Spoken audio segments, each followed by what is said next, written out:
the idea is that it's a sort of living document. As President Obasanjo said, maybe the next edition is how Africa can work better. We see it as an iterative document, and indeed that's the message we have for policy planners. These are not plans that are static. These are processes that are hugely dynamic. In the book, there are 6 key themes. It's really a book about demographics. 1 billion people in sub-Saharan Africa today, 2 billion by 2050, according to the median estimates of the United Nations.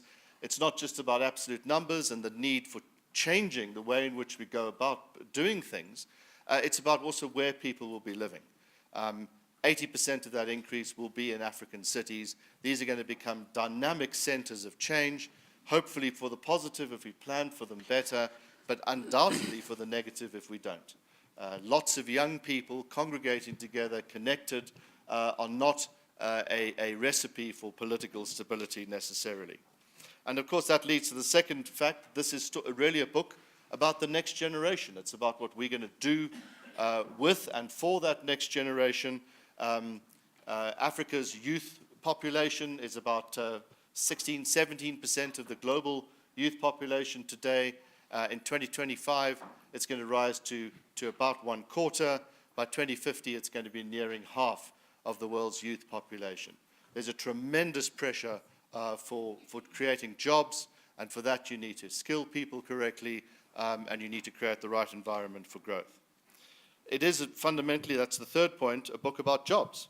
Until now, our growth, the so-called Africa Rising period, and we don't go into these hyperbolic metaphors or descriptions of the continent, but we try and understand the underpinnings of growth. Until the last decade has largely been about higher commodity prices, and to use that famous Warren Buffettism,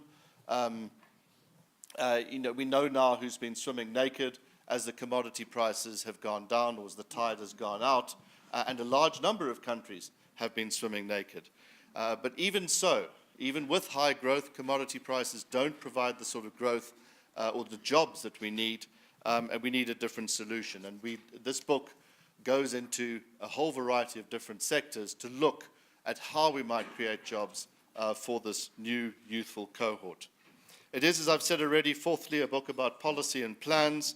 There's lots of vision or vision statements across Africa. There's scarcely a country that doesn't have a national development plan.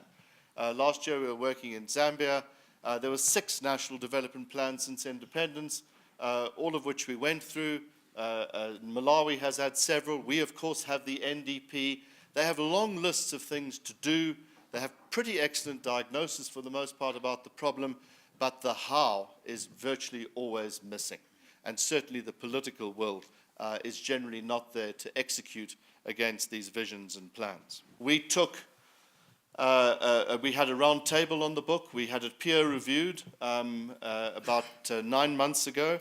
And one of the things that came out of that peer review process was this challenge. You need to prove or disprove the link between democracy and development. And empirically, with the help of the Mandela Michel Fellow, we unpicked the last 25 years of economic development and show conclusively that democracies grow faster, their compounding rates are much better because they don't suffer periods of sudden decline, and they are more stable than the not free and unfree categories as defined by Freedom House. And there's a chapter devoted to the advantages of being democratic, despite the exceptions often being used, Ethiopia, Rwanda, to try and prove the rule.